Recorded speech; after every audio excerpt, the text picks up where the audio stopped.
dia, senhores. Convido-os a participar da abertura do painel número 4, Poder Legislativo na Ordem Democrática. Convido a presidir a mesa o excelentíssimo senhor, professor doutor Elivaldo da Silva Ramos, procurador-geral do Estado, professor de Direito da Universidade de São Paulo.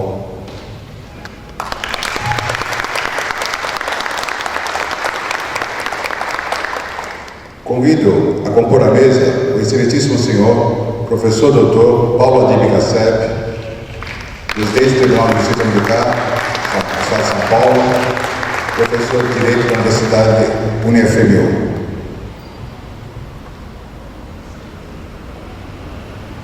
Convido a presidir a mesa o excelentíssimo senhor, professor doutor Roger Stelfman Leal, professor de Direito da Universidade de São Paulo.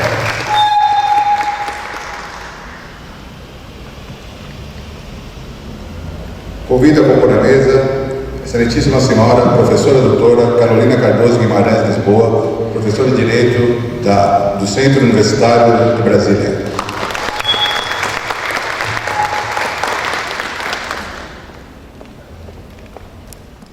Muito bom dia a todos. Cumprimento aos seus professores presentes, todos na pessoa do professor Manuel Gonçalves Ferreira Filho, presidente do Instituto Pentabueno, Associação Brasileira dos Constitucionalistas. Então, dando sequência à programação do 23º Encontro Nacional de Direito Constitucional, nós vamos ter nesta sexta-feira de manhã o painel número 4, começamos pelo painel número 4, que trata do Poder Legislativo na ordem democrática. Os participantes da mesa já foram anunciados pelo mestre de cerimônias. Então, sem mais delongas, eu passo a palavra à primeira expositora, que é a professora Carolina Lisboa, que tem a palavra. Muito obrigada, professor Elivaldo.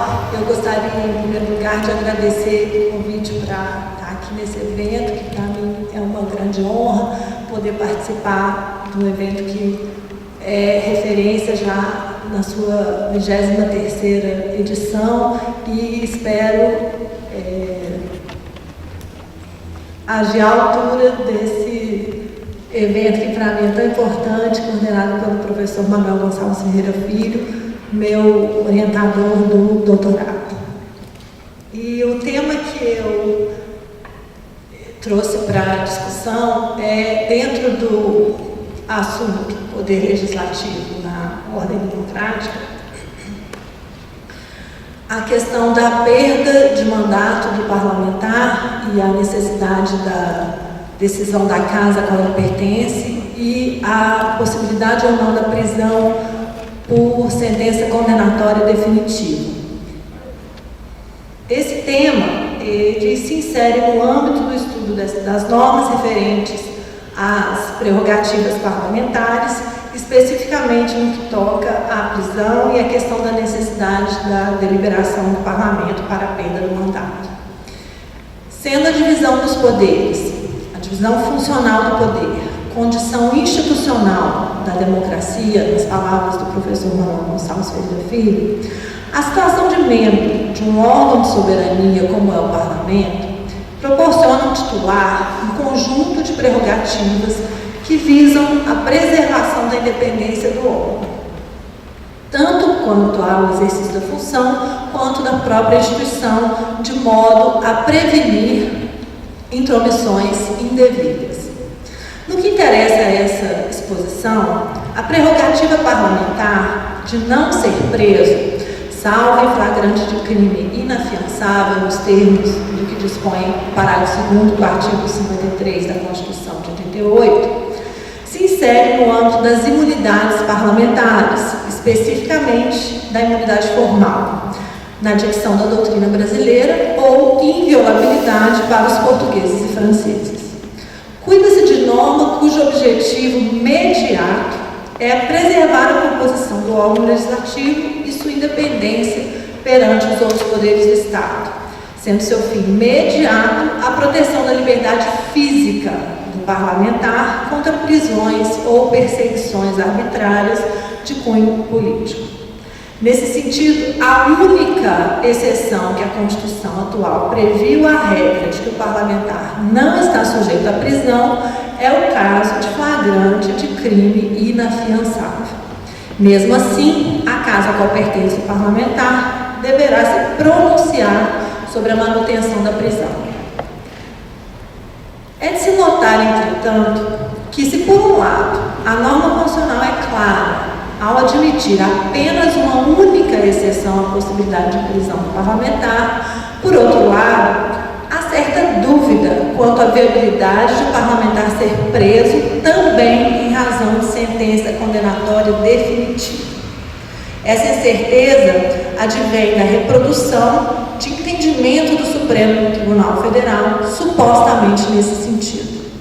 Os precedentes judiciais mencionados pela doutrina, que se referem à possibilidade de prisão do parlamentar em caso de sentença criminal transitada em julgado, são o inquérito número 510, da relatoria do ministro Celso de Mello, e outro julgado que é por ele citado, a ação penal número 219, da relatoria do ministro Xavier de Albuquerque. Inicia-se a análise pelo julgado cronologicamente mais antigo, datado de 10 de outubro de 1974, ou seja, sob o regime da Constituição de 1969, a ação penal 219. Cuidou o Supremo Tribunal Federal, no caso, de ação penal pelo cometimento do crime de ofensa à honra de chefe de Estado, perpetrado pelo então deputado federal José Pinto dos Santos, por ocasião da visita do general Augusto Pinochet ao Brasil. É preciso esclarecer que, apesar da Constituição de 1969 garantir a inviolabilidade dos deputados e senadores por suas opiniões, palavras e votos, previa expressamente que não se incluíam nessa garantia as manifestações que acarretassem injúria, difamação ou calúnia, assim como os casos previstos na Lei de Segurança Nacional. Ou seja, havia uma exceção à aplicação das imunidades materiais. Nessa condição, o discurso proferido pelo deputado Francisco José Pinto dos Santos na Câmara dos Deputados, por conter críticas aos acontecimentos políticos e à ação do governo do Chile, foi considerado contumelioso e ofensivo à reputação do general Augusto Pinochet.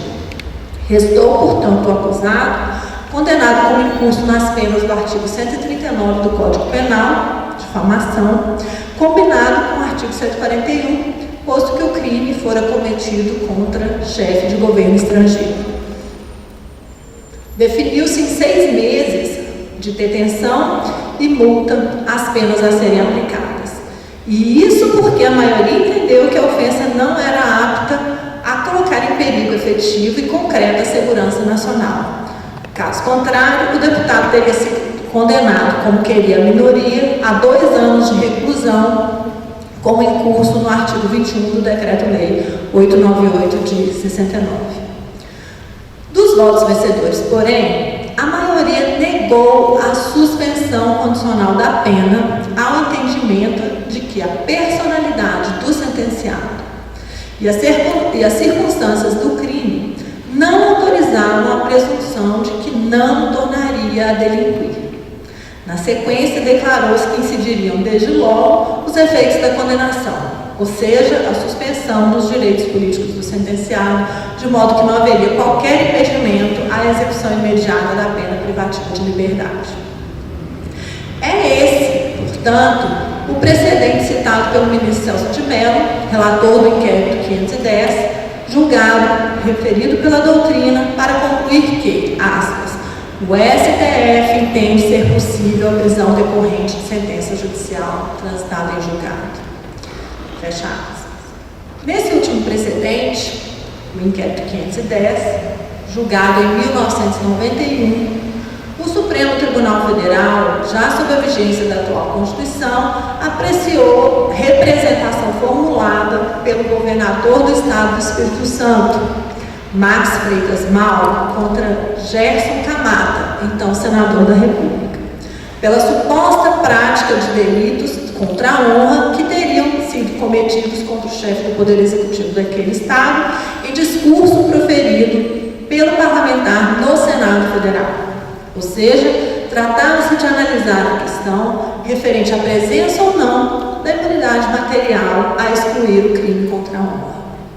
No acordo, após afirmar-se que o exercício do mandato parlamentar recebeu expressiva tutela da ordem constitucional brasileira desde os primórdios do nosso constitucionalismo, consolidando-se a inviolabilidade dos membros do parlamento ao longo da evolução da nossa história constitucional republicana, fez-se a distinção entre imunidade material, a qual consagra a inviolabilidade dos membros do Poder Legislativo, e a imunidade de caráter formal, que permite, de um lado, a improcessabilidade do parlamentar, e de outro, a sua inarrestabilidade, ou seja, impossibilidade de prisão do congressista. Nesse ponto do voto, o relator explicita que a Constituição atual só autoriza a prisão provisória ou cautelar do membro do parlamento, aspas, numa única e singular hipótese, situação de flagrância de crime inafiançável, fecha aspas. Contudo, afirma também que a freedom of arrest não afasta, no entanto, a possibilidade de o parlamentar sujeito à condenação penal definitiva vir a ser preso para efeito de execução da sentença condenatória. Daí conclui que, aspas, esse aspecto da imunidade formal, estado de relativa incoercibilidade pessoal do congressista, não obsta, observado o due process of law, a execução de penas privativas de liberdade definitivamente impostas ao parlamentar, fecha aspas. E aqui ele cita como precedente a ação penal número 219, cujo acórdão já mencionei. Voltando ao tema da imunidade material, objeto específico do caso submetido à decisão do Supremo Tribunal Federal, o ministro ressalta que a nova Constituição do Brasil, ao dispor sobre o Instituto, no artigo 53 caput, preceitua que os deputados e senadores são invioláveis com suas opiniões, palavras e votos. Ao contrário do que ocorria no regime constitucional anterior, em que havia cláusulas subtraindo do âmbito da incidência da imunidade material os delitos contra a honra, restabeleceu-se agora, em sua plenitude, essa prerrogativa da instituição parlamentar. Enfim, reconhecida a atuação do parlamentar sob a proteção da imunidade material, arquivou-se o inquérito à unanimidade. Como se vê, apesar da questão da possibilidade da prisão do congressista se tratar de alter dictum nesse acordo, foi introduzida na ementa do acordo. Todavia, é de qualquer forma evidente a inadequação do precedente citado para a correta solução do problema sob a égide da Constituição de 1988. Na verdade, ao asseverar que a relativa incoercibilidade do pessoal do congressista não obsta à execução de penas privativas de liberdade definitivamente impostas ao parlamentar, o Aresto acabou por interpretar o texto da Constituição de 88 a partir de decisão relacionada à exceção existente na Constituição pretérita, ou seja, o texto vigente foi lido à luz de situação excepcional por ele não contemplada. Conclui-se, portanto, que não é possível afirmar, a partir dos julgados ora mencionados, que o Supremo Tribunal Federal entenda ser possível a prisão decorrente de sentença judicial transitada a julgado. Com efeito, somente a partir da vigência da emenda constitucional número 35 de 2001, que inverteu o mecanismo da imunidade formal em relação ao processo, estabelecendo a desnecessidade de licença para que o procedimento judicial penal contra o parlamentar pudesse ter andamento, é que o tema se colocou de forma incisiva. E nesse ponto é que a questão se relaciona com a outra, a controvérsia acerca da perda de mandato. Sabe-se que a condenação criminal definitiva acarreta, em geral, suspensão dos direitos políticos nos termos do inciso 3º do artigo 15. O que naturalmente determinaria a perda do mandato do parlamentar, vez que o gozo dos direitos políticos é pressuposto daquele. Acontece que a mesma Constituição estabelece, no parágrafo 2º do seu artigo 55, que a perda do mandato do parlamentar condenado criminalmente depende de decisão da casa a qual ele pertence. Nesse caso, a suspensão dos direitos políticos não se aplicaria automaticamente e não acarretaria, portanto, a perda imediata do mandato.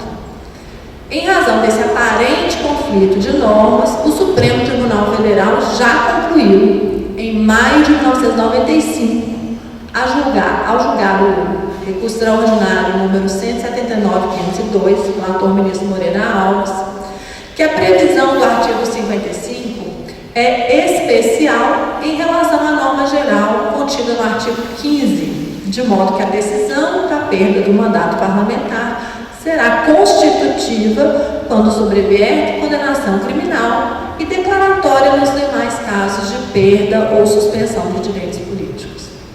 Na ocasião, entendeu o ministro Moreira Alves que, aspas, pelo critério da especialidade, sem retirar a eficácia de qualquer das normas em choque, o que só se faz em último caso, pelo princípio dominante no direito moderno, de que se deve dar a máxima efetividade possível às normas constitucionais, o problema se resolve excepcionando-se da abrangência da generalidade do artigo 15, inciso 3º, os parlamentares referidos no artigo 55, para os quais, enquanto no exercício do mandato, a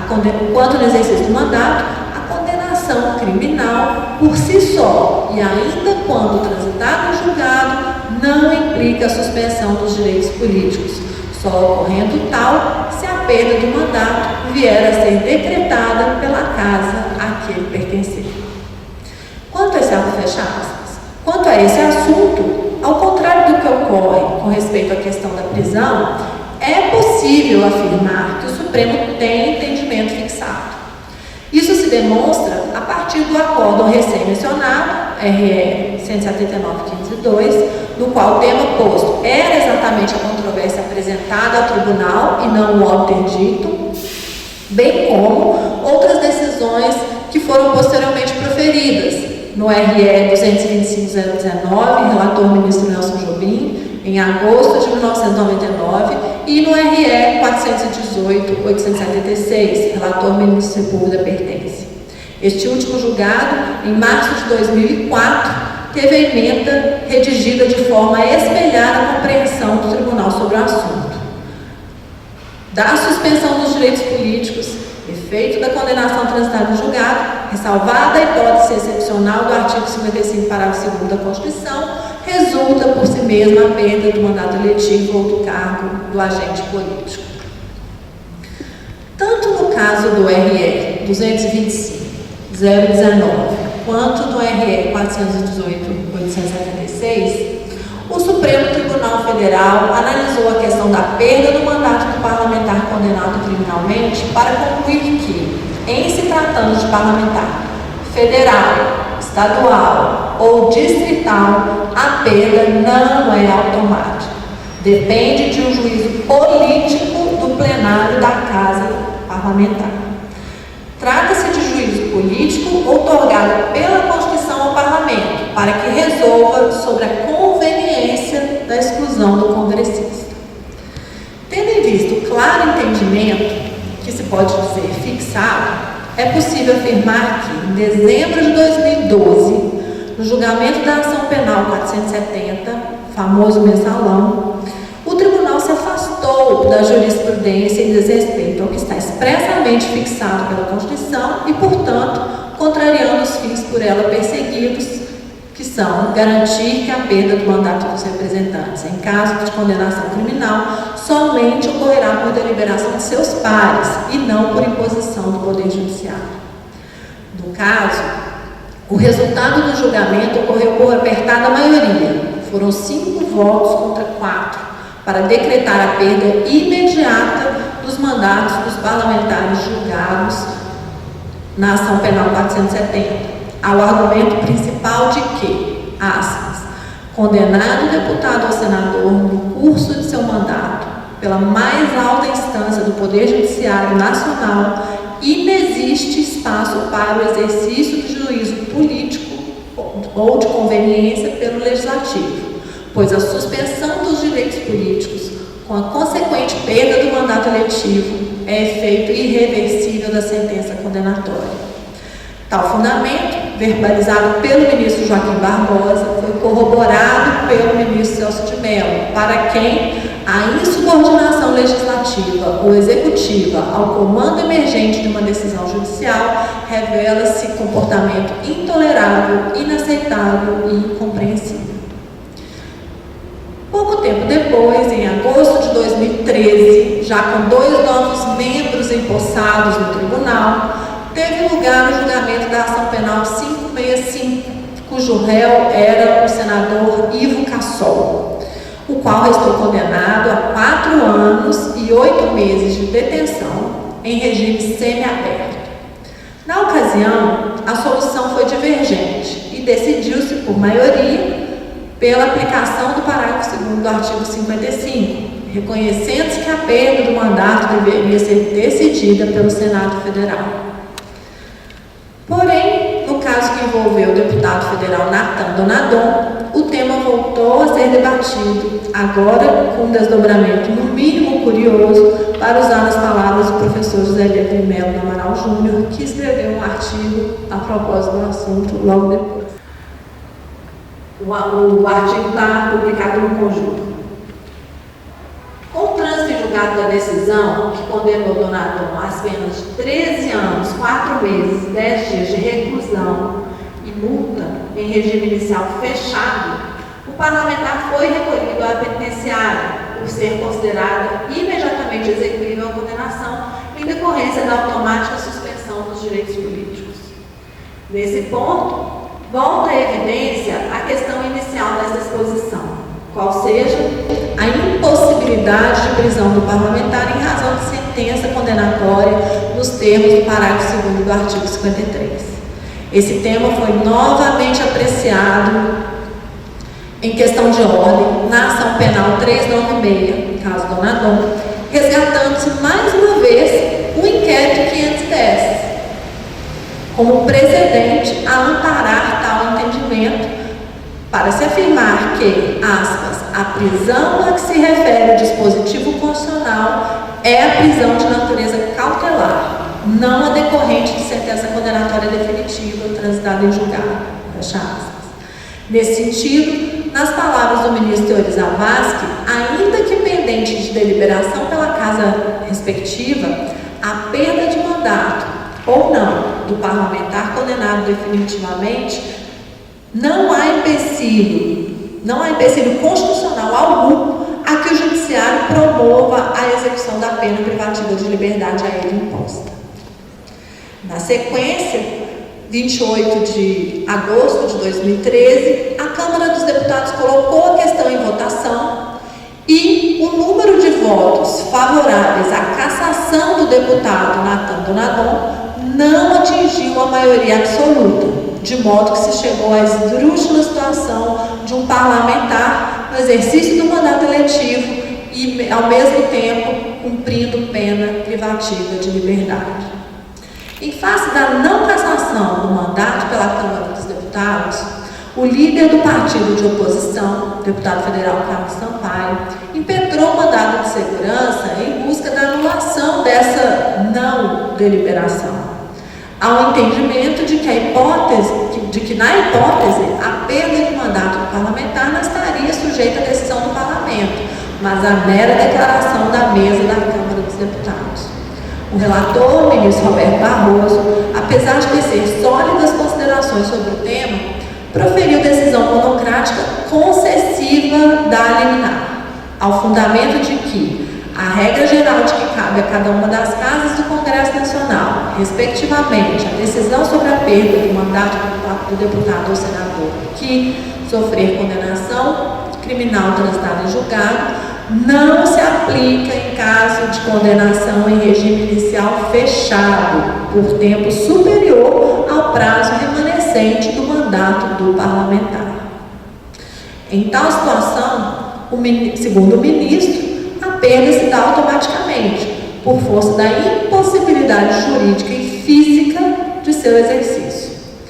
Como consequência, quando se tratar de deputado cujo prazo de prisão em regime fechado exceda o período que falta para a conclusão de seu mandato, a pena se dá como resultado direto e inexorável, a perda, se dá como resultado direto e inexorável da condenação, sendo a decisão da Câmara dos Deputados vinculada e declaratória nas palavras do ministro. Por fim, afirmou o ministro que a concessão da medida liminar se fazia necessária diante da gravidade moral e institucional de se manterem os efeitos de uma decisão política que chancela a existência de um deputado presidiário. Tendo em consideração ainda a indignação cívica, a perplexidade jurídica, o abalo às instituições e o constrangimento que tal situação gera para os poderes constituídos, concluiu que tais fatores legitimam, sim, a atuação imediata do Poder Judiciário. Em que pese toda a já dita sólida fundamentação da decisão proferida pelo ministro Barroso, houve clara contradição entre os fundamentos e o desfecho. Afirma o ministro que, onde há omissão, é possível uma interpretação integradora, mas onde não há norma expressa, não se pode, mas onde há norma expressa, não se pode contravir o seu sentido mínimo. Porém, a decisão por ele proferida decorre de interpretação um tanto construtiva. E o mesmo acontece com a interpretação no sentido de que a prisão a que se refere o parágrafo 2º do artigo 53 é apenas de caráter cautelar, não abrangendo a prisão por sentença definitiva. Percebe-se que essas questões não foram ainda adequadamente equacionadas. Em busca de dar resposta a um suposto anseio da sociedade por punições, as decisões judiciais têm protagonizado verdadeiros contorcionismos jurídicos. As considerações expostas levam à conclusão que, com base no sistema constitucional vigente, a única exceção possível à prisão do parlamentar é o caso de flagrante de crime inafiançável. E quanto à perda do mandato, no caso de sentença criminal, há necessidade de deliberação da casa a qual pertence o parlamentar nesse sentido. Essas afirmações permitem que haja harmonia no sistema atualmente previsto. Isso porque, não havendo a cassação do mandato, presume-se que o parlamento, e é ele o juízo competente para tanto, deu preferência ao cumprimento do mandato representativo em relação ao cumprimento do dever do condenado para com a justiça penal, ao menos naquele momento. Isso não significa impunidade, já que, encerrado o mandato, o parlamentar cumprirá a pena que foi condenado, seja ela em regime fechado ou aberto, não se colocando a questão sobre a possibilidade ou impossibilidade física e do tempo que falta para o exercício do mandato. Esse parece ser o sentido de se prever a impunidade formal na Constituição. Se o objetivo é garantir a independência do Poder Legislativo em relação ao Executivo e ao Judiciário, especificamente a possibilidade de prisão do parlamentar e a necessidade de deliberação da casa que pertence quanto à perda do mandato em caso de condenação criminal, visam preservar a composição do parlamento e possibilitar o exercício das funções representativas para as quais foi democraticamente eleito, evitando perseguições políticas arbitrárias. É possível criticar a norma constitucional por entender anacrônica tal proteção, dado que o Poder Legislativo é um órgão de soberania reconhecido como tal pela Constituição, a par do Presidente da República e do Supremo Tribunal Federal. Acrescente-se a isso o fato de que a independência do Poder Judiciário também leva a concluir que a inviolabilidade não surge mais como defesa perante os juízes a serviço do Poder Executivo. As vias judiciais poderão ser acionadas por quaisquer entidades públicas ou privadas, com intuitos arbitrários, mas os juízes não se encontram hoje, como na transição do antigo antigo regime para o Estado liberal, vinculados a concepções aristocráticas de legitimidade. Essas observações, aliadas à crescente perda de credibilidade da classe política e a uma tendência para a redução de seus privilégios, fazem com que a figura da imunidade formal acabe envolta em controvérsia. Porém, as imunidades em geral, material e formal, já são imagens de marca de um parlamento que se afirma soberanamente independente, como convém ao órgão que pretende ser o foro privilegiado do debate das grandes questões nacionais. São garantias de que a função legislativa será exercida de forma idônea, sem estar sujeita a manipulações antidemocráticas. Se bem que despidas da sua força original, a sua consagração teórica, além de fazer parte da tradição constitucional, é ainda um escudo protetor contra eventuais atentados à liberdade do parlamento. Qual será o alcance dessas imunidades? Até onde elas vão? Adverte o professor Raul Machado Horta que, aspas, os critérios de apreciação nem sempre coincidem. A interpretação política e a interpretação jurídica da norma constitucional podem conduzir a caminhos diversos. Por outro lado, a interpretação sofre o natural condicionamento do meio e da época. Fases tranquilas não geram dissídios irremediáveis, enquanto os períodos de crise desencadeiam a carga emocional que perturba o raciocínio e compromete a serenidade. Fecha aspas.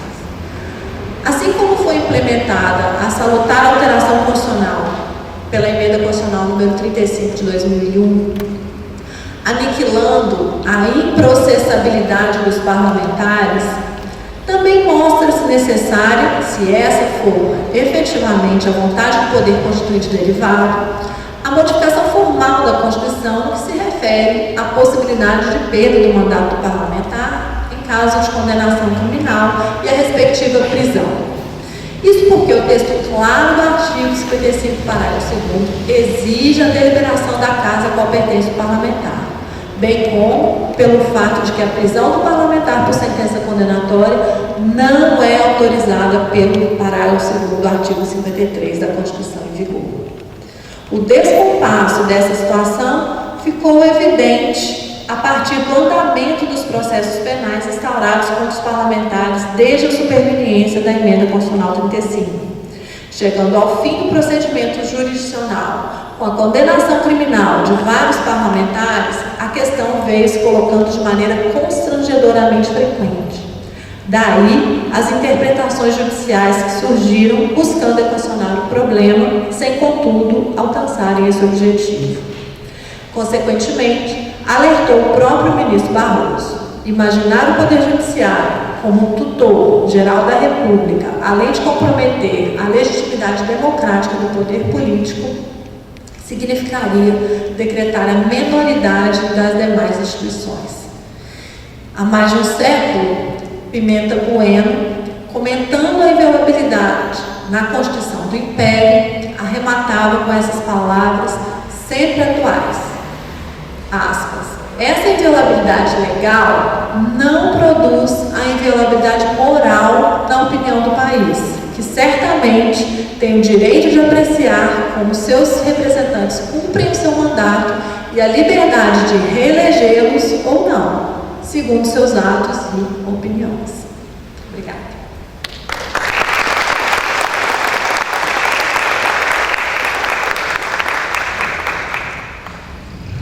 Cumprimento a expositora, professora Carolina, pela brilhante exposição sobre, inicialmente, as variações da jurisprudência do Supremo sobre esse tema da prisão do parlamentar condenado definitivamente, sentença criminal, especialmente em razão das variações recentes sobre esse tema. Daí expõe depois, afinal, a sua posição amplamente embasada. Apenas foi um comentário que há duas linhas possíveis de interpretação sobre essa matéria que mereceriam embasamento, né? A linha clássica da jurisprudência do Supremo, de fato, parte do conceito de norma geral e norma de exceção. mas constrói uma norma de exceção também de uma forma que poderia ser contraposta, porque deveria haver essa exceção no próprio artigo 15, eventualmente, quando trata das hipóteses de suspensão. Ele constrói a partir de tenta sistematizar usando um outro dispositivo que trata de um outro assunto, que são ali você tem sanções que não tem nada a ver com o processo criminal, as situações de perda de mandato, né, que são listadas. Se formos olhar o dispositivo que trata disso na Constituição, ele também não é exatamente coerente, porque, por exemplo, prevê a perda de mandato por faltas parlamentares, que seria algo automático. E não pode ser automático, porque as faltas têm situações de justificativa, né? Não é assim nenhum estatuto disciplinar. Então, uma outra linha de interpretação possível seria entender que, na verdade, houve um erro de trocou dois dispositivos, ou seja, onde diz que é automático, não é automático, duas hipóteses contraditórias. Isso permitiria uma construção. Agora, o que se ressalta da exposição feita é que a variação recente da jurisprudência suprema não obedece a questões de técnica hermenêutica, questões mais à vontade de corresponder ao clamor popular. De fato, aí as palavras de Bento Bueno são bem apropriadas. Também a observação do professor Machado Horta, que a interpretação é contaminada pela circunstância política, mas isso ainda que possa haver um fenômeno constatável, né, não deveria ser assim, especialmente no âmbito da Suprema Corte, né, que deve, enfim, prestar segurança jurídica à interpretação da Constituição. Acho que esse é o ponto que merece uma reflexão, né, que o voto proferido pelo ministro Barroso, de fato, isso fica muito bem caracterizado, né, pode seguir uma linha, mas não é possível inventar variações de uma linha determinada que é a linha construída. Mas, enfim, é um tema extremamente importante, pertinente e que diz respeito, enfim, às garantias do poder legislativo, ao funcionamento legislativo. Eu cumprimento pela exposição brilhante que fez. E passo a palavra, sem mais delongas, ao professor Paulo Cassep, que vai fazer a sua exposição.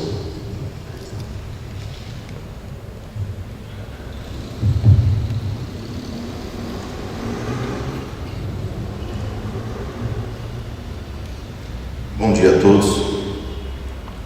Cumprimento, como de costume, o eminente professor Manuel Gonçalves Ferreira Filho, meu querido orientador e sempre mestre.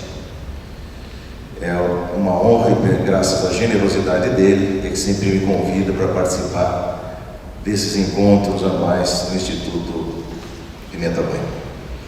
Cumprimento também a professora Fernanda Dias Menezes, que tanto trabalhou na organização do evento e sei como isso é difícil e tormentoso.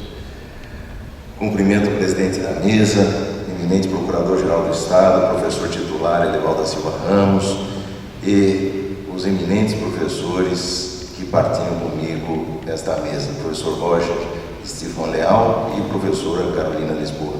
Já cumprimento pela excelente exposição. O tema central deste encontro é democracia, e não poderia ser diferente num ano marcante do professor Manuel Gonçalves Ferreira Filho, que atinge uma idade que reverencia tudo o que sempre fez pelo Brasil, não só pelo direito constitucional, e que teve obras marcantes na área democracia.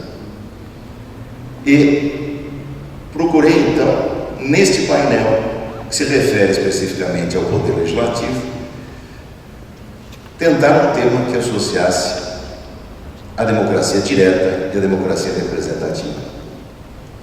Portanto, optei por lançar aqui algumas considerações sobre um dos mecanismos considerados como a democracia direta e que, na verdade, é provocador dos representantes do povo, que é a figura da iniciativa popular.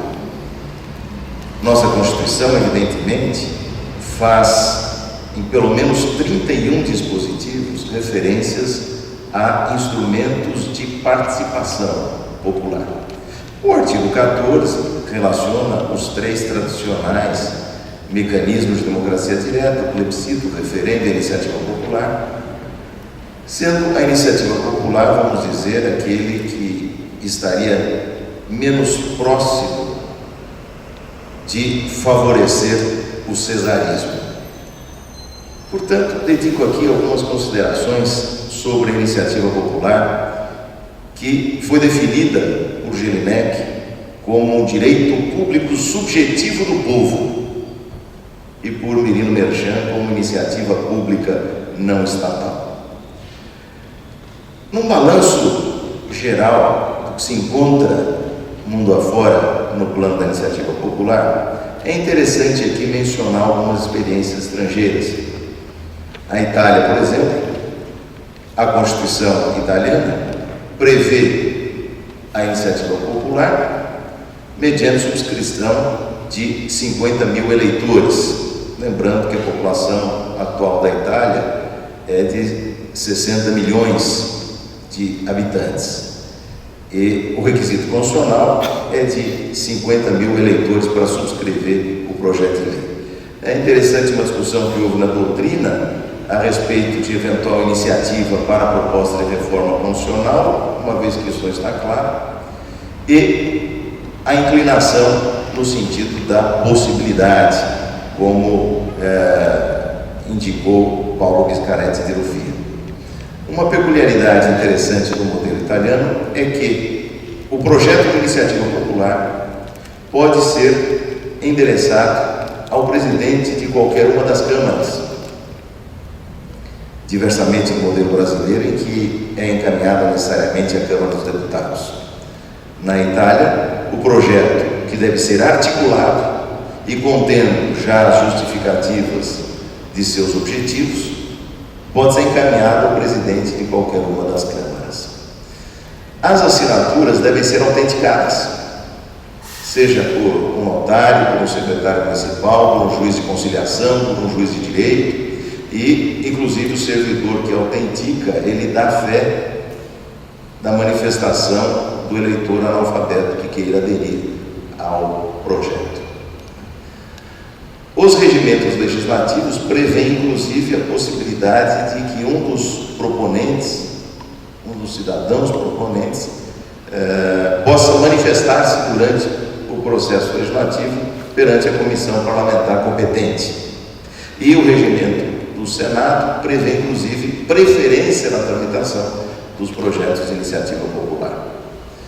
Isso no âmbito nacional. E é interessante que também no âmbito regional há uma riqueza de previsões das várias regiões de iniciativa popular, com possibilidade de subscrição dos projetos por eleitores, por conselhos municipais, por organizações de trabalhadores.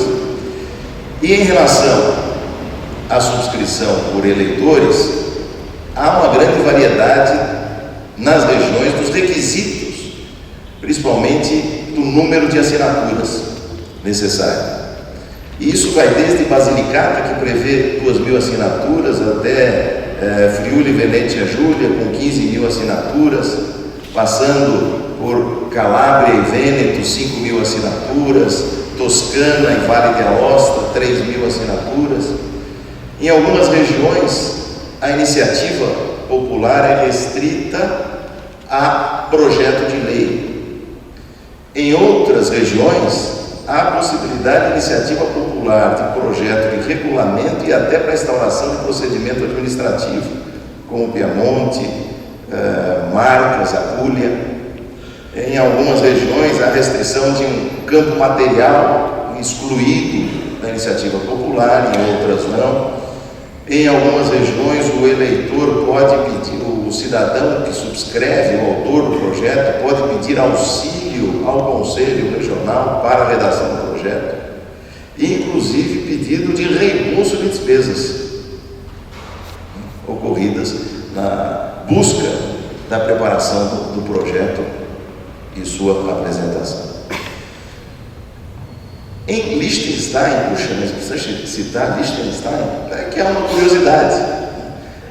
Em Liechtenstein, na verdade, há a previsão de iniciativa popular para projeto de lei, com subscrição de 1.000 eleitores, proposta de reforma constitucional com subscrição de 1.500 eleitores, a tramitação preferencial dos projetos de iniciativa popular, deve ocorrer também a autenticação pela prefeitura do município em que o eleitor tem domicílio, E uma peculiaridade: é possível a iniciativa popular não para apresentar o projeto simplesmente, mas para requerer instauração de procedimento de urgência na apreciação legislativa em relação a projetos que tramitam no Parlamento e que foram de iniciativa dos próprios parlamentares. Então, iniciativa popular diferente para pedir instauração de procedimento de urgência. Na Espanha, a Espanha prevê como requisito, em termos de quantidade de subscrição para a iniciativa popular, a assinatura de 500 mil eleitores, sendo que a população é inferior à da Itália. A população espanhola hoje é pouco superior a 47 milhões, quase a população do estado de São Paulo, que é um pouco menos. E o requisito é esse, 500 mil eleitores, e o projeto, na verdade, houve uma discussão na Espanha, porque a Constituição fala em proposta. Isso gerou, numa certa época, uma discussão se a Constituição havia previsto propriamente a iniciativa legislativa dos cidadãos, ou se apenas a iniciativa para apresentação de uma proposta não articulada ao plenário, e o plenário legislativo, acolhendo, transformaria em um texto articulado. A diferença que alguns autores, como Miguel Ángel Fernandes Ferreiro, fazem entre iniciativa legislativa e iniciativa legislativa popular e simplesmente iniciativa popular. Como o professor Manuel Gonçalves Ferreira Filho mencionou, iniciativa formulada e iniciativa não formulada. Aliás, no Brasil, o artigo 99 prevê, no caso de orçamentos, que o Poder Judiciário tem iniciativa de proposta, mas não a iniciativa legislativa para apresentação do projeto de lei orçamentária. O Judiciário tem iniciativa de proposta que encaminha ao chefe do Executivo, e o chefe do Executivo é que detém a iniciativa legislativa para o projeto de lei orçamentária. Mas essa polêmica na Espanha acabou sendo superada pela lei que regulamentou a iniciativa popular e considerou que é a iniciativa legislativa propriamente. Mas é interessante que os espanhóis adotaram esse mecanismo, mas sempre destacaram o papel da democracia representativa e partidária. Por isso, acolheram esse mecanismo com reservas e com cautelas, sempre com o intuito de preservar a democracia dos modernos, a democracia representativa. Tanto que a Constituição já estabelece um campo material que exclui a iniciativa popular. Matérias que não podem ser objeto de iniciativa popular e que a doutrina, como Merino Merchan, até divide em grupos: as exclusões absolutas e as exclusões relativas. As exclusões absolutas podem ser expressas e implícitas. As expressas, que não pode ser objeto de iniciativa popular: matéria tributária, questões internacionais relativas a tratados, atos internacionais, matérias reservadas às leis orgânicas, que seriam equivalentes às nossas leis complementares, como, por exemplo, direitos fundamentais, sistema eleitoral, matéria relativa à aprovação, reforma, regulação de estatutos de autonomia. Enfim, essas as exclusões expressas entre as absolutas. E as exclusões implícitas seriam proposta de reforma constitucional, porque a Constituição já apresenta um rol taxativo daqueles que podem apresentar proposta de reforma constitucional, e de projeto de lei orçamentária, porque também a Constituição já prevê a iniciativa exclusiva do governo. As exclusões relativas são aquelas que envolvem matérias que podem ser objeto de iniciativa popular, mas condicionadas a um ato prévio de ajuste por parte do governo, como projetos que podem gerar aumento de despesa ou redução de receita. Na Espanha, os eleitores que subscrevem o projeto de iniciativa popular criam entre eles uma comissão entre os que subscreveram o projeto de iniciativa popular, chamada comissão promotora. E essa comissão promotora é que encaminha ao legislativo o projeto de iniciativa popular, endereçando ao presidente da mesa do Congresso de Deputados, que equivaleria à nossa Câmara dos Deputados. E a mesa do Congresso de Deputados exerce um juízo de admissibilidade, podendo não admitir o projeto se verificar a ausência de requisitos constitucionais, se verificar que o projeto envolve matéria que não pode ser objeto de iniciativa popular, se verificar que já tramita no Legislativo outro projeto de idêntico conteúdo de iniciativa popular, se verificar se já foi aprovado por uma das câmaras projeto de mesmo conteúdo. E é interessante que a comissão promotora pode ser notificada a emendar, reparar, ou simplesmente a mesa não admite o projeto. E a comissão promotora tem legitimidade para interpor recurso perante o Tribunal Constitucional para questionar a não admissão.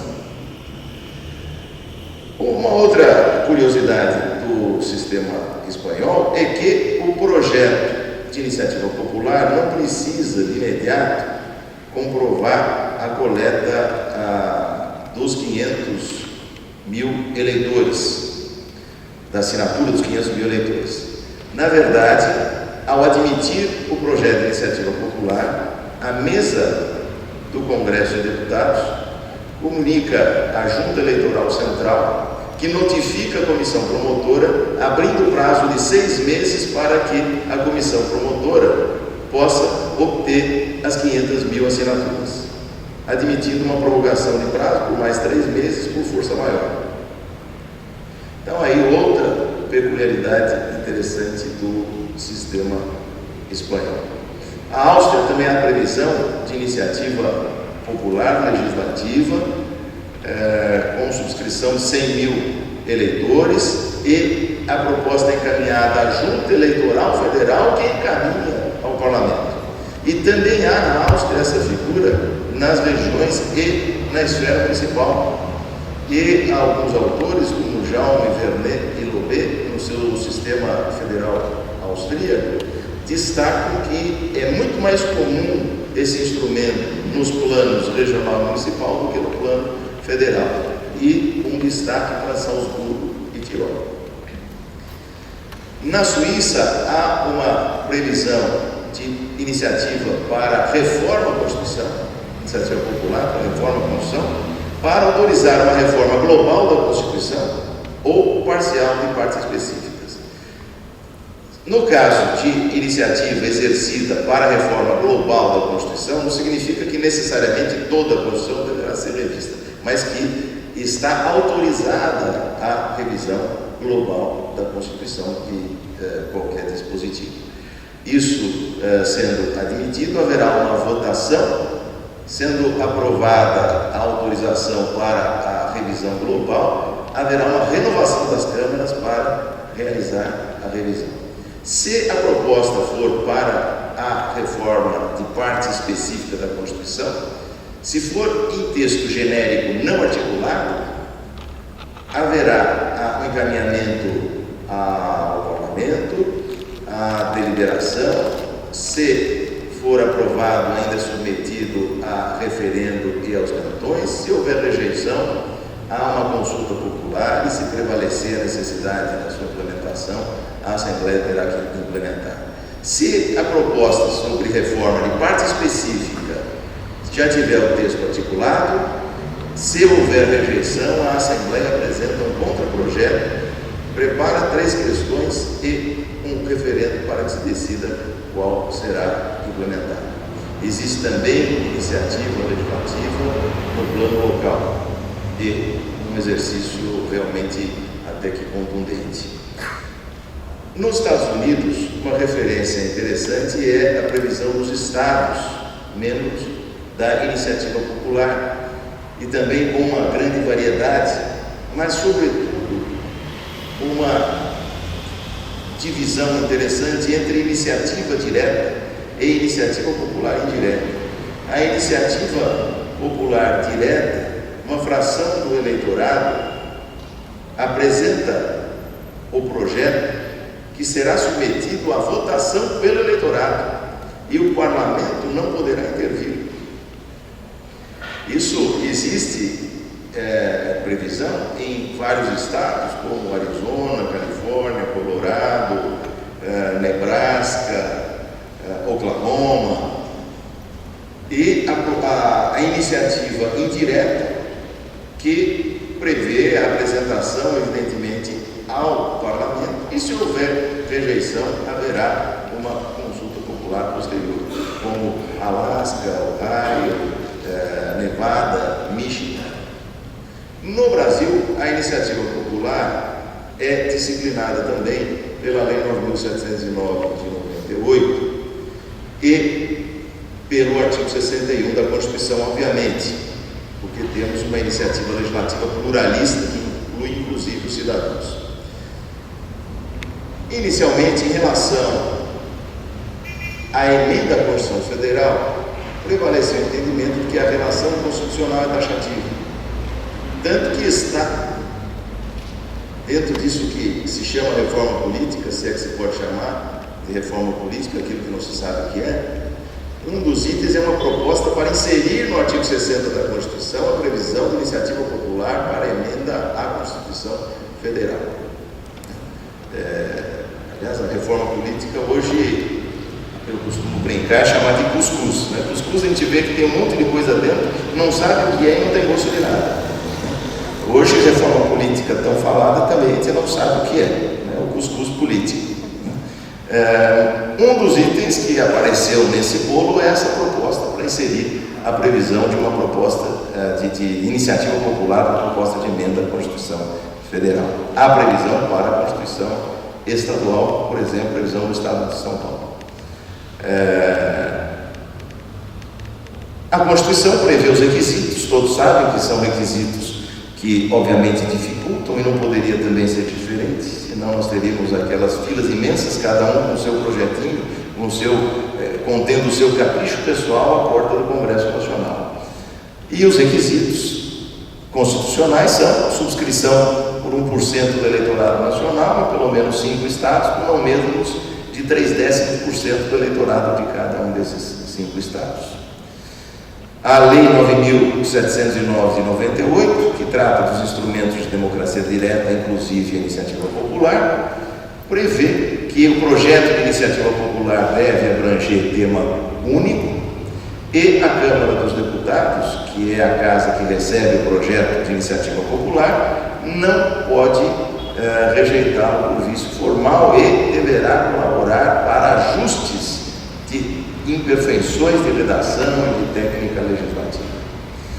Na verdade, o regimento da Câmara prevê que deve constar o nome legível do eleitor, o endereço, dados do título de eleitor, mas não há, como eu citei na Itália, a necessidade de autenticação das assinaturas. A proposta é encaminhada à Secretaria-Geral da Câmara dos Deputados, que em tese avalia os requisitos constitucionais, mas não há como viabilizar a verificação da autenticidade dessas assinaturas.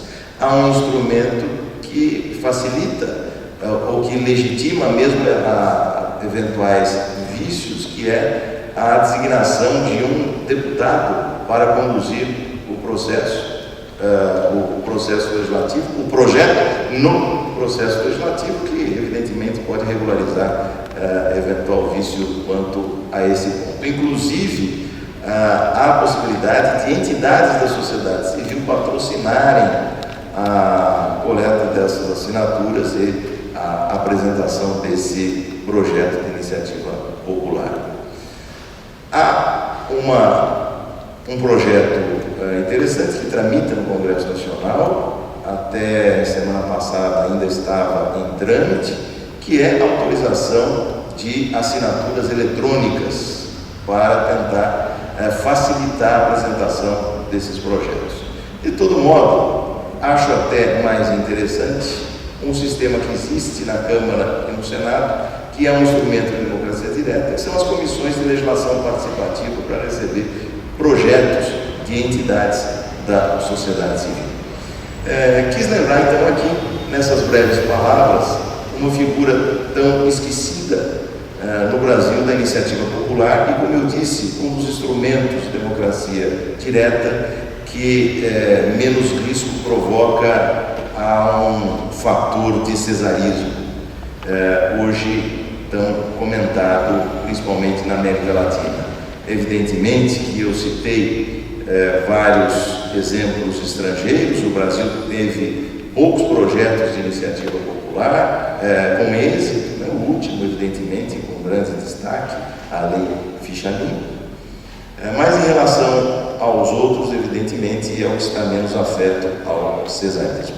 Enfim, só quis aqui relembrar com todos essa figura, como disse, mais esquecida do que os outros mecanismos de democracia direta.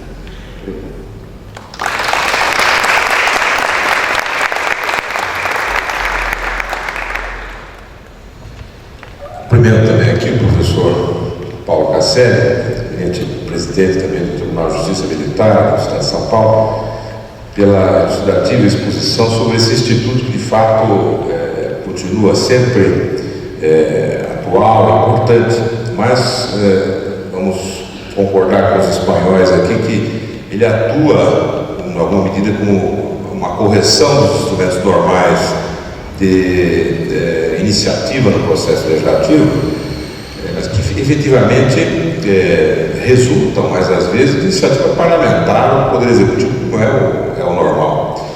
E aí, ao longo da sua exposição, me chamou a atenção aquela ideia, salvo o melhor juízo, existe lá em Liechtenstein, que é uma iniciativa popular relativa à atribuição de regime de urgência às proposituras.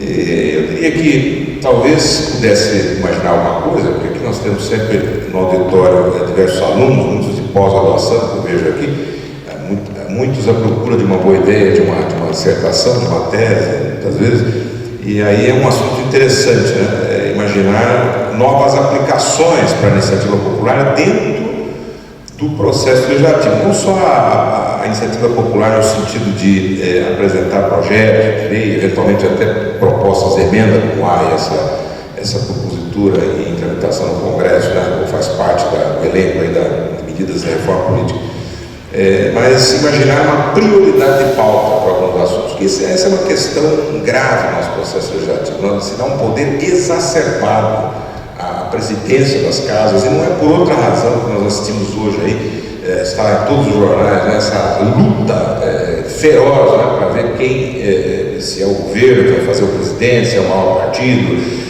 as composições variadas. Por que tudo isso? Porque o presidente, falamos em cesarismo, dispõe de um poder absolutamente arbitrário. Aí ele diz, bom, o que eu coloco? O que eu não coloco na pauta, né? Desmedido. Então, talvez isso pudesse ser aplicado, inclusive, para propostas de emenda, se pudesse organizar alguma forma de prioridade de pauta a partir de um certo número de assinaturas, e nós passaríamos a ter o Congresso se posicionando sobre temas que todos nós queremos ver decididos. E aí não entro aqui no mérito das proposituras, para ser a favor ou contra. Está também aí em todos os jornais de hoje, está a questão da chamada, de maneira pejorativa, né, do PEC da Bengala, né? Eu começo protestando por isso aí, porque enfim, não tem o menor sentido, mas que é ampliar de 70 para 75 anos a aposentadoria compulsória. Naquela proposta que está sendo projetada aqui, seria restrito aos magistrados de tribunais superiores, mas nós podemos, existem outras PECs, né, em que, vamos dizer assim, se amplia a bengala para outras situações, servidores públicos em geral. Ora, independentemente, há argumentos a favor e contra, mas o que importa é que o Congresso há anos tem propostas desse tipo, também não delibera.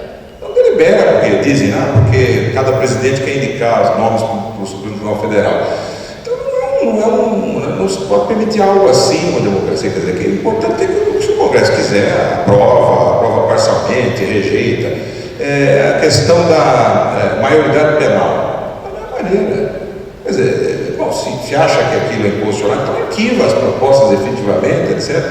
Mas não se delibera sobre isso. Não se delibera. E inúmeros outros temas. A composição, a forma de indicação de ministros ao Supremo Tribunal Federal. Talvez dispensasse a outra PEC, porque esta resolveria de forma mais direta essa questão que é posta de exagero de indicações, embora seja um modelo clássico da Constituição dos Estados Unidos, pelo presidente da República.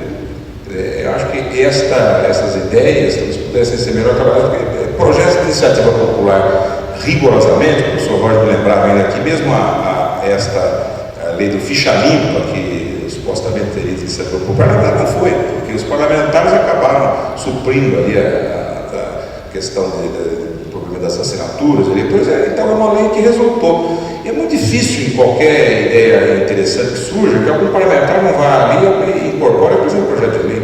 Então, mais relevante do que isso, é talvez uma iniciativa para colocar projetos que são iniciativa parlamentar, passaram por instrução, estão há anos aguardando pauta.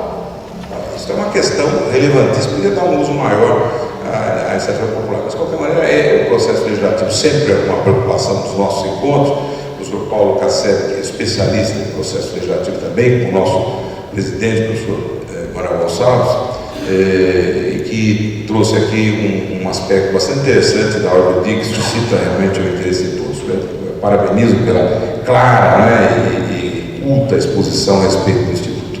E passo a palavra ao terceiro expositor, o professor da casa, o professor Roger Silva Leal, procurador da Fazenda Nacional também, e que vai fazer uso então da palavra para falar sobre algum outro aspecto, possivelmente, do Poder Legislativo.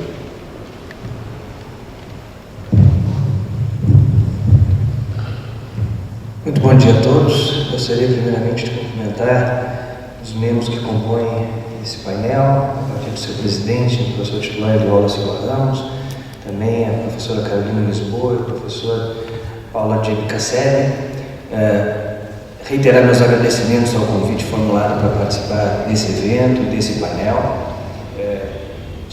Eu não vou, obviamente, cansá-los com uma exposição longa, vocês já tiveram a oportunidade de me ouvir ainda no dia de ontem.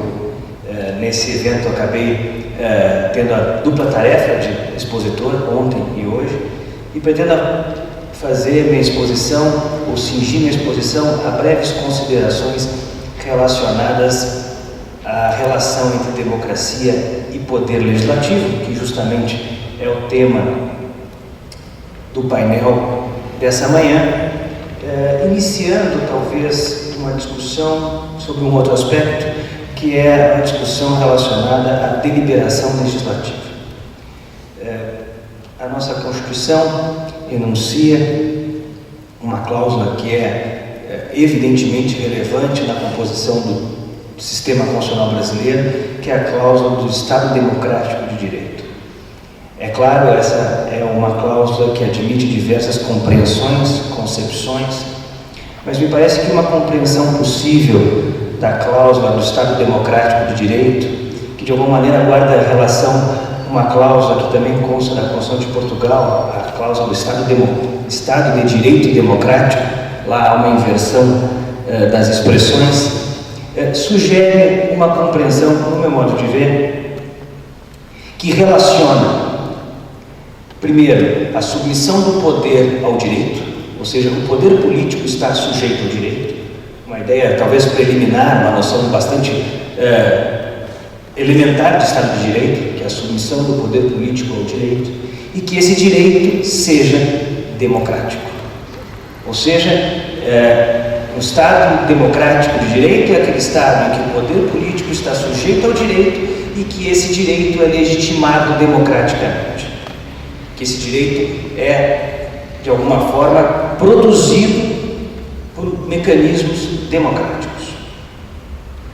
Portanto, a ideia básica é de que a decisão que gera a produção jurídica seja influenciada, seja informada por um procedimento democrático.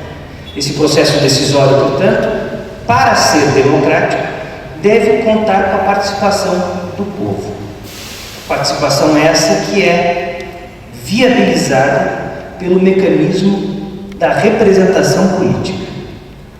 Portanto, o que assegura o caráter democrático e jurídico da produção do direito é, sobretudo, a deliberação dos representantes do povo.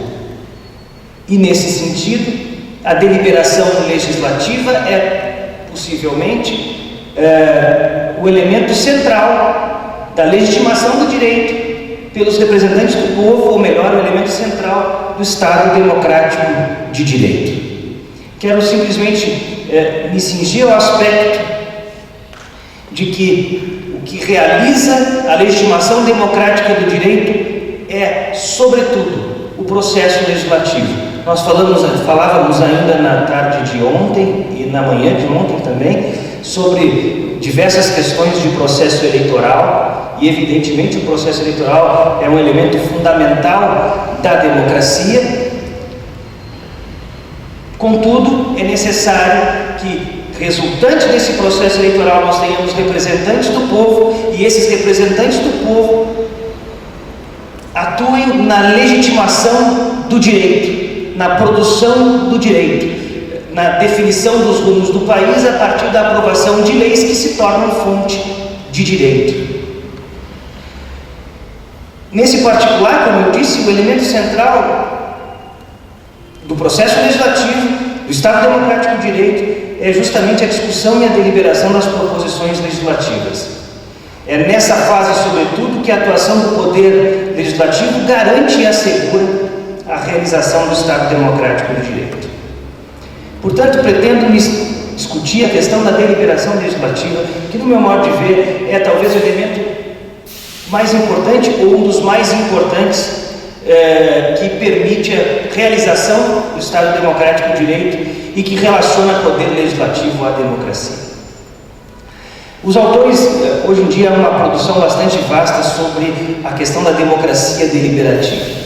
E ao se tratar da deliberação legislativa, da deliberação dos representantes do povo em face dos projetos e das proposições legislativas que resultam no direito positivo legislado, os autores acabam definindo alguns elementos essenciais da deliberação legislativa. Poderia reduzir esses elementos em 4. Seriam eles: um quórum mínimo de representantes como elemento de delimitação do que é aceitável para a legitimação das leis. Segundo, o livre debate protagonizado pelos representantes do povo, em que são apresentadas as principais ideias e posições sobre a matéria colocada à deliberação. Que haja nesse debate um processo de convencimento mútuo entre os representantes, voltado à obtenção de pontos de consenso. E ao final, sim, somente ao final, uma votação. E que essa votação se dê naqueles pontos em que não foi possível obter consenso, ou seja, nos pontos de dissenso. O ideal da deliberação legislativa se cingiria, portanto, a esses 4 cânones: quórum, livre debate entre os representantes do povo, o exercício e o esforço de convencimento mútuo sobre o assunto e, portanto, a definição de pontos consensuais, e, ao final, a deliberação naquilo que, de fato, não foi possível obter o consenso. Esse ideal de deliberação legislativa, no meu ponto de vista, gera, sobretudo no que diz respeito ao regime constitucional brasileiro, ou melhor, sofre no que diz respeito ao regime constitucional brasileiro, 3 tipos de problemas. A deliberação legislativa brasileira acaba sendo afetada por 3 tipos de problemas. Problemas que eu procurei classificar como problemas externos ou institucionais, problemas internos ou procedimentais, e problemas relacionados ao objeto da deliberação, ao mérito da deliberação. Vou procurar apontar esses 3 problemas e, ao final, fazer algumas observações a título de conclusão. Comecemos pelos aspectos institucionais, talvez os mais debatidos. Ontem nós tivemos algum debate sobre esse assunto, então não pretendo me estender muito sobre esse aspecto.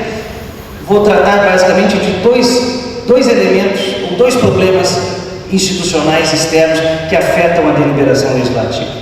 O primeiro deles é a extrema fragmentação partidária do poder legislativo, que é, como já se disse, ensejada pelo sistema proporcional adotado, que tende à multiplicação das agremiações partidárias e, portanto, multiplicação da representação partidária no âmbito do Congresso, Agrava, portanto, a necessidade de negociação, dificulta a composição de maiorias e, portanto, dificulta o ideal do debate deliberativo de maneira a encontrar pontos de consenso de um lado e limitar os pontos de dissenso do outro. Apenas a título de ilustração, o nosso sistema, que hoje conta com uma Câmara dos Deputados com representação de 20 partidos, no segundo resultado da eleição ocorrida agora em outubro, nós teremos na próxima Câmara dos Deputados 28 partidos representados, sendo que já se comenta e é visível nos meios de comunicação, nos veículos da imprensa, a proposta ou a iniciativa de alguns de ainda criar outros partidos já durante o início da próxima legislatura. Ou seja, a extrema fragmentação partidária acaba gerando, obviamente, um elemento adicional de complexificação ou de inibição do ideal deliberativo, na medida em que mais partidos, mais interesses acabam se sediando no âmbito do Congresso Nacional.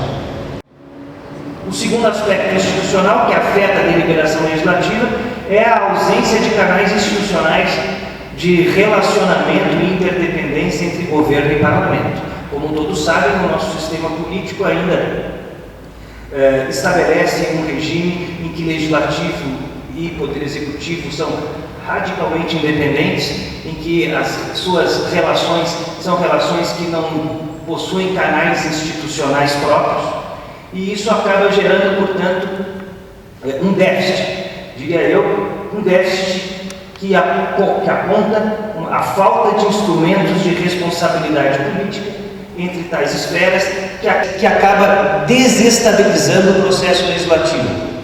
Por que desestabiliza?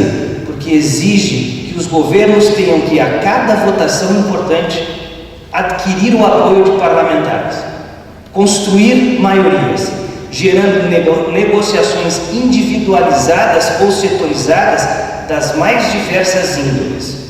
Ontem o professor Baracho comentava sobre a taxa de sucesso legislativo, no caso do regime brasileiro, apontando um estudo de alguns autores da ciência política, que indicam a elevada taxa de sucesso legislativo dos governos em relação às suas propostas legislativas encaminhadas ao Congresso. Dizia ele que a taxa de sucesso legislativo dos governos brasileiros é superior aos governos parlamentares, que contam com uma confiança de uma maioria parlamentar mais sólida. Tenho eu um ponto de vista um pouco diferente, ainda que compreenda e perceba o número, que há uma taxa de sucesso legislativo elevada, ou seja, geralmente o governo consegue aprovar as suas iniciativas. Acho que existem dois elementos a serem ponderados. O primeiro deles é a comparação do texto que ingressa no Poder Legislativo com a comparação com o texto que sai do Poder Legislativo. A comparação entre esses dois textos permitirá talvez uma análise um pouco diversa, em que se pode perceber uma alteração bastante significativa, a necessidade de algumas concessões para que sim seja possível aprovar aquela matéria. Então, é um sucesso legislativo relativo. De outra parte, como eu salientei, a necessidade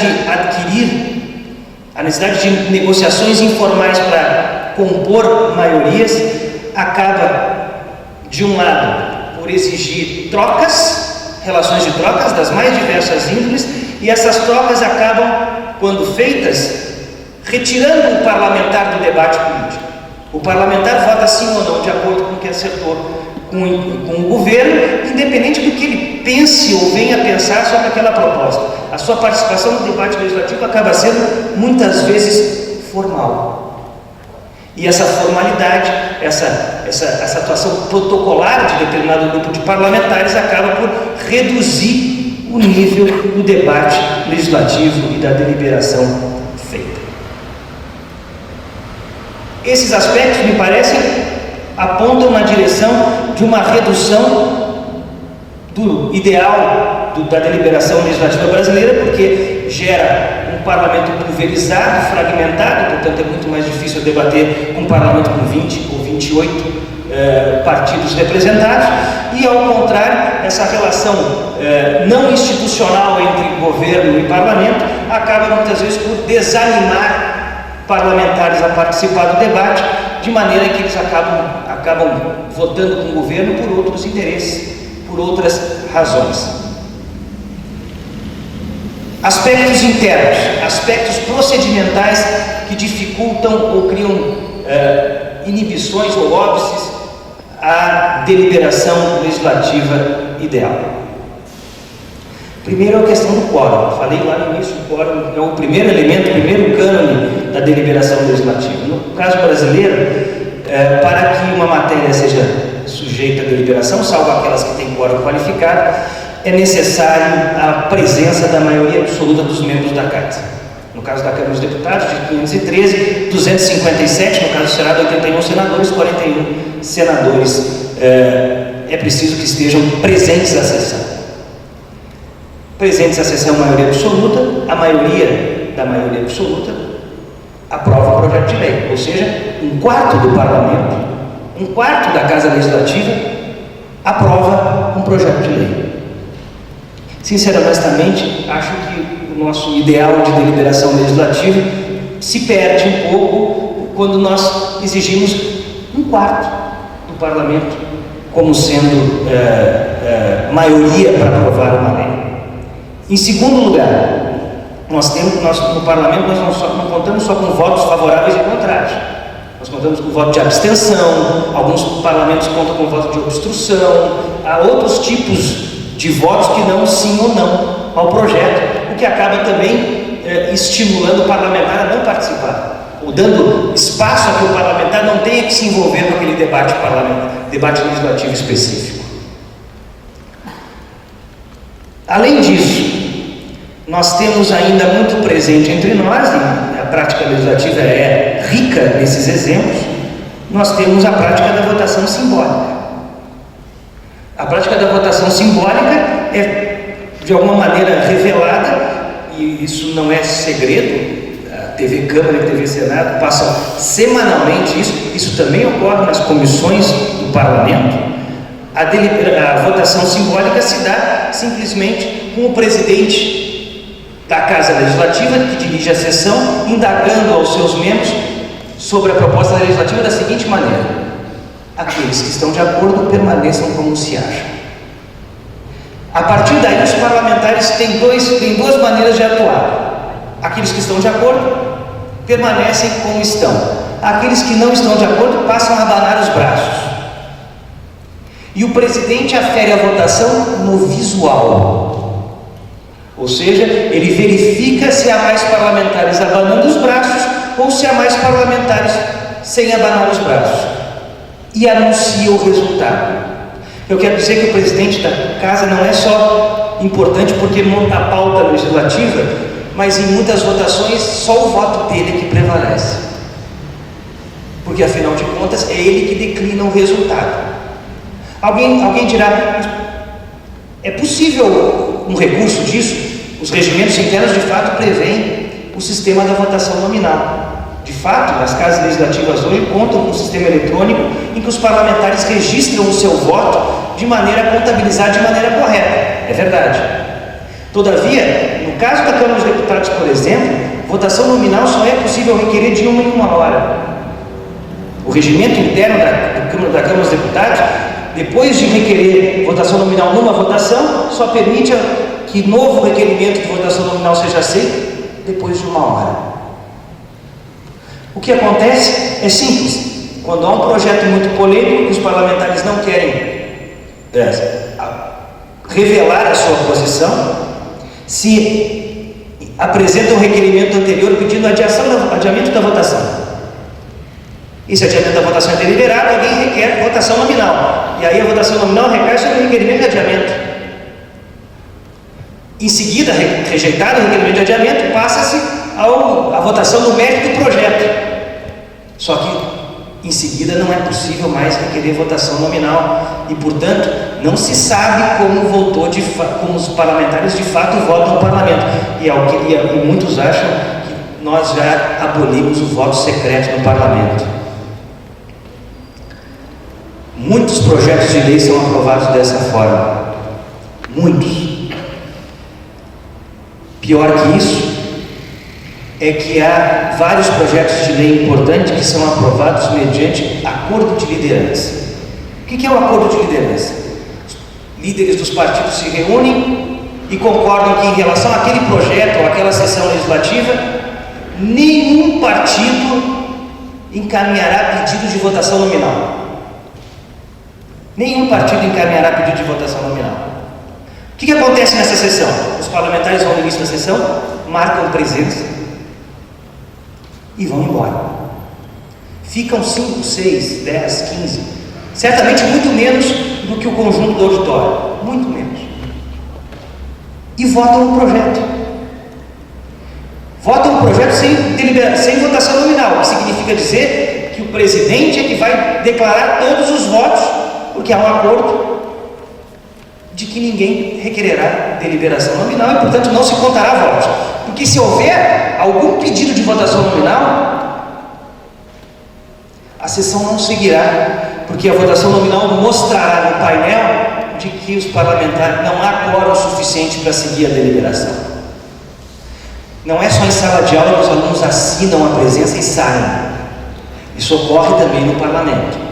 É comum no parlamento. Deu-se a presença.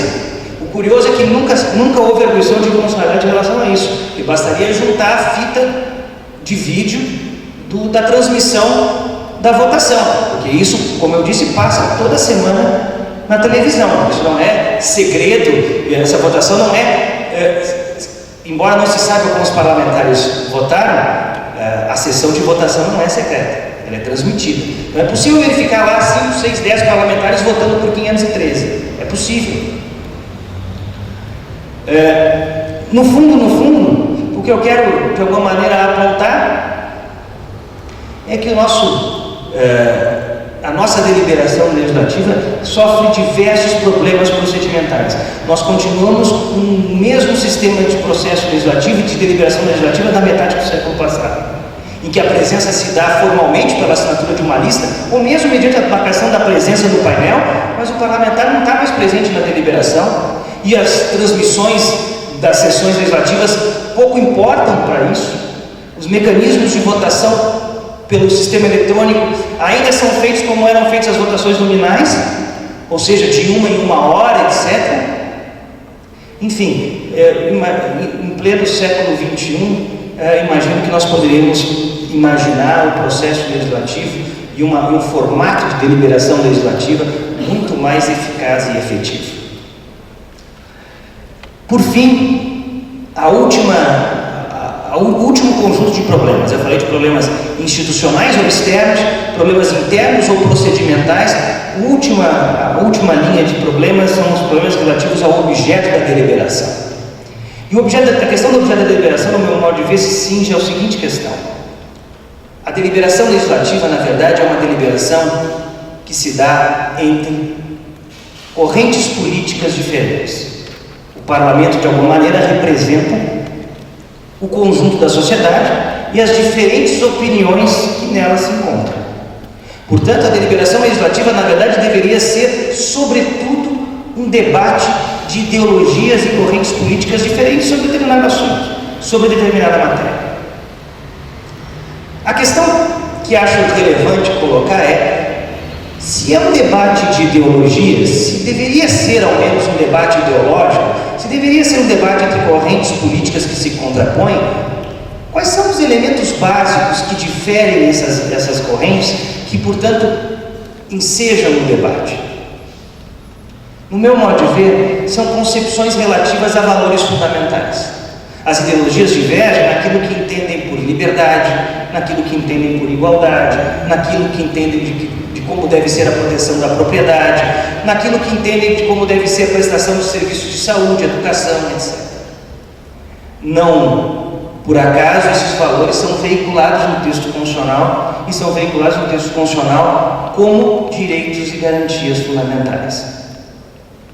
que eu quero simplesmente dizer com isso é que hoje em dia nós vivemos um momento político em que, com base na previsão constitucional desses valores como direitos e garantias fundamentais, o exercício da jurisdição constitucional passa a tentar preencher igualdade, liberdade, propriedade, saúde com o pensamento ideológico de cada um dos membros da corte que exerce a jurisdição constitucional. São inúmeros os exemplos que eu poderia trazer à discussão. Por exemplo, ontem, inclusive, eu mencionei esse caso, que é o caso da contribuição empresarial para campanhas eleitorais, que sempre foi permitido com temperamentos, como eu salientei ainda ontem, ou seja, a legislação atual proíbe algumas pessoas jurídicas de contribuir a campanhas e permite outras. E em 25 anos de Constituição, o nosso sistema eleitoral sempre permitiu contribuição de pessoas jurídicas com restrições legais, das mais diversas, com as mais diversas razões.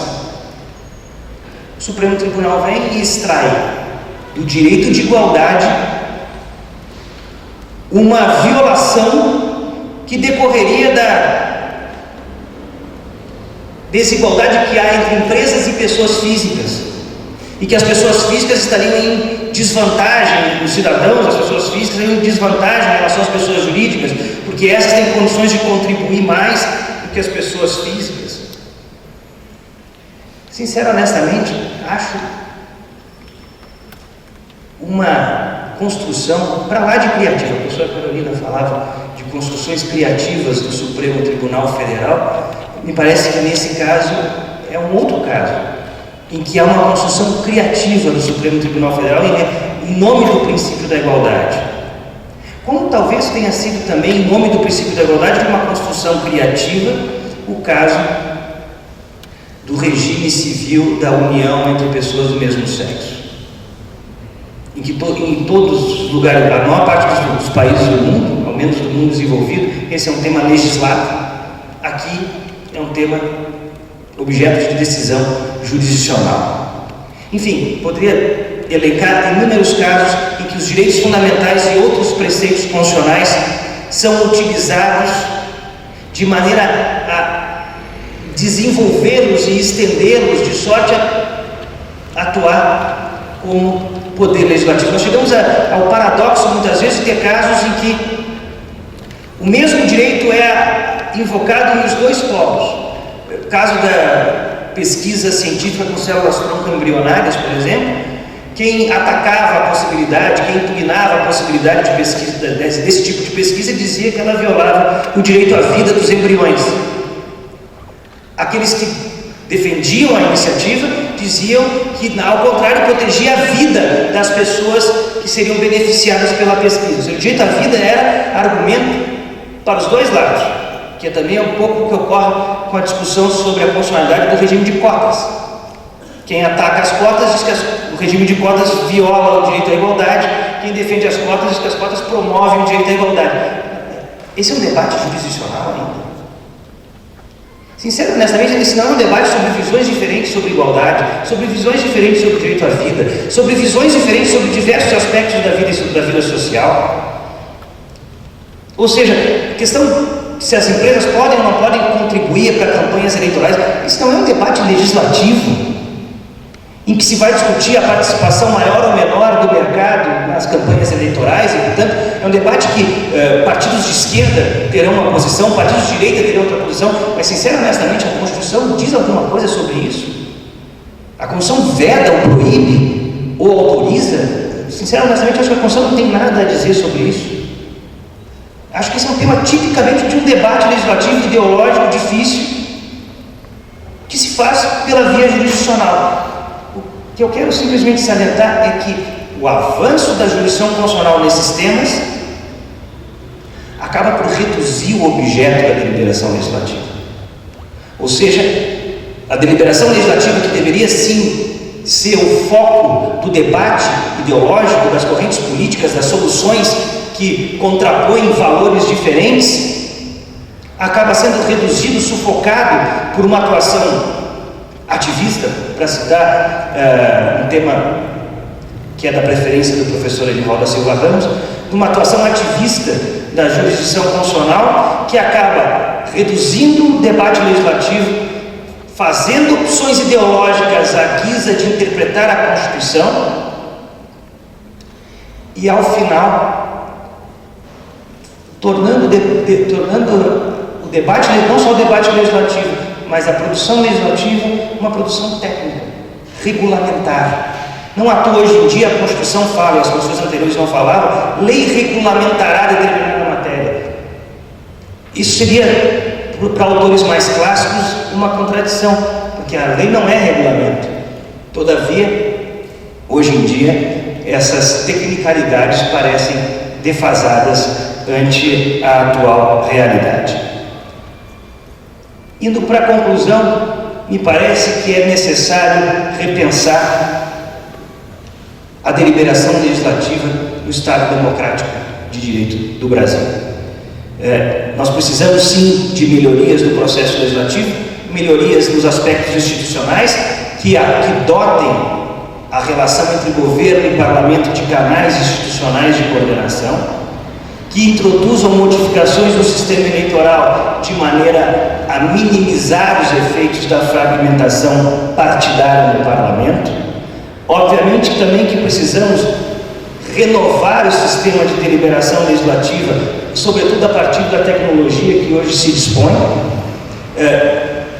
retirar os elementos que de alguma maneira desincentivam ou desestimulam a participação dos parlamentares no efetivo debate legislativo, como por exemplo voto por abstenção, etc., que acaba por dar uma posição muito confortável ao parlamentar de não precisar se posicionar a respeito dos diversos assuntos. E por fim, no caso da jurisdição constitucional, me parece que aí a questão é um pouco mais complexa, mas é necessário se pensar numa atuação talvez mais restrita, mecanismos de restrição, mesmo mecanismos de auto-restrição, e isso me parece se relaciona com diversas questões, mas uma em particular, que é o perfil que se imagina para o ministro do Supremo Tribunal Federal. É curioso, nós tivemos agora uma campanha eleitoral, o professor Carlos Roda mencionava isso num artigo, nós tivemos uma campanha eleitoral em que o próximo presidente o próximo mandatário terá 5 indicações para o Supremo Tribunal Federal, e esse tema não foi um tema discutido na campanha, ou seja, não se sabe, não se tem ideia de qual o perfil, do que se pretende dos nomes indicados ao Supremo Tribunal Federal. Me parece, acho que um ponto do perfil deve ser destacado, que é a sua moderação, ou melhor dizendo, a capacidade individual e pessoal de conseguir se despir das suas próprias convicções político-ideológicas, de maneira a perceber que a democracia implica o convívio entre opções político-ideológicas diferentes, de maneira a ser simplesmente o árbitro entre essas correntes políticas, em vez de partidário delas. Agradeço mais uma vez a atenção com que me dispuseram, com que me brindaram. Agradeço mais uma vez, professor Manuel, o convite que me foi formulado para participar desse seminário. Muito obrigado.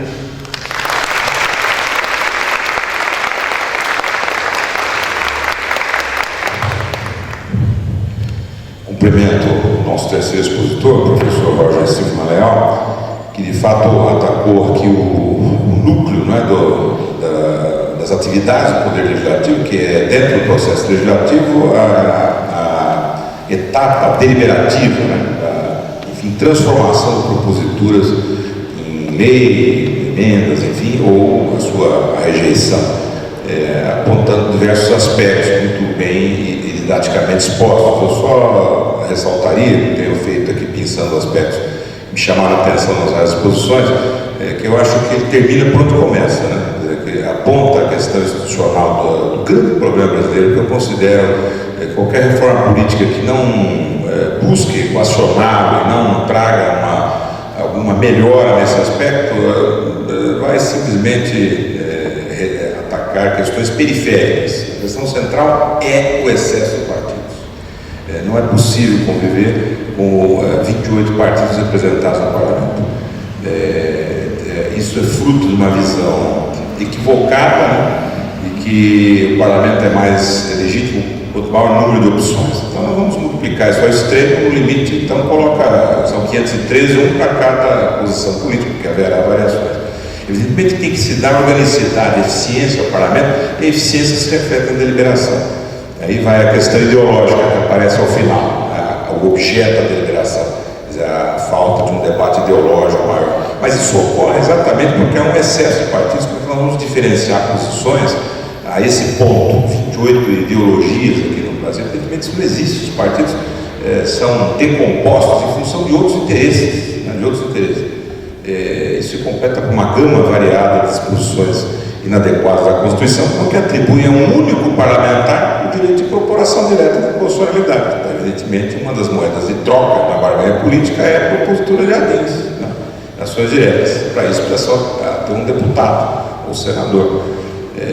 O Supremo Tribunal Federal, ao mesmo tempo em que pratica o ativismo, né, com grande frequência nos últimos tempos, né, nos últimos anos, ao fazer isso, como lembrou o professor Roger muito bem, isso comprime o campo da deliberação parlamentar, que torna o parlamento um lugar, por incrível que pareça, numa democracia, num país que se pretende democrático, um locus menos importante. E ao mesmo tempo que o Supremo faz isso, cria as condições, né, para que assim seja feito, porque numa lamentável decisão, alguns anos atrás, hoje há uma certa meia-culpa do próprio Supremo, unânime, o Supremo declara inconstitucional um dispositivo extremamente importante e salutar da lei orgânica dos partidos políticos, que era a chamada cláusula de desempenho, por meio da qual os partidos teriam que observar um determinado número de votos para terem direito às prerrogativas da liderança parlamentar, que é algo extremamente importante, como foi lembrado aqui no processo legislativo, e também para ter um maior tempo de propaganda política e um maior volume de recursos financeiros do fundo partidário. Isso já estava gerando a sua entrada em vigor, que foi postergada por uma década, estava já gerando fusões de partidos, 3 partidos iam se fundir, mais outros estavam negociando, e o efeito seria uma redução, ainda que não tão expressiva como deve ser, já razoável, né? O voto distrital seria um mecanismo talvez mais próprio para fazer isso, mais eficaz, mas sem dúvida a cláusula de desempenho já daria alguma contribuição nesse processo, e não teria talvez o efeito mais drástico que teria um voto distrital puro, por exemplo. Mas o Supremo tomou essa deliberação calcado no princípio, né, do pluralismo político. Mas o pluralismo político, feito sem ideologia, feito em que não há diferenças de posições, né, mas simplesmente se cria um campo fértil da fisiologia. Né? Então são questões que nós debatemos aqui, cumprimento aos demais expositores, todos dando a sua contribuição para um aspecto importante das funções legislativas. E o legislativo é o poder que encarna, né, a democracia. Nós podemos, sem dúvida alguma, criticá-lo, apontar problemas, mas não podemos ter democracia sem parlamento. Então nós temos que, aquilo que sempre aparece nos debates do ativismo, né, quando o judiciário é acusado de ativismo, diz assim, mas nós fazemos o que o parlamento não faz. Mas então a solução não é o judiciário fazer o que não é adequado que o judiciário faça, e sim construir, reformar o legislativo de forma que ele possa ter eficiência deliberativa e possa fazer aquilo que a sociedade espera. Senão não é possível trabalhar com a ideia de democracia. Muito bem, agradeço a atenção de todos a esse painel e peço que permaneçam aqui, porque vamos na sequência, sem intervalo, acho que já passar para a nossa última etapa desta manhã, que é a homenagem ao professor Manuel Gonçalves Ferreira Filho, nosso presidente, professor emérito de Direito Constitucional desta casa, e só vamos aqui remanejar a mesa para essa última etapa dos trabalhos desta manhã. Muito obrigado a todos.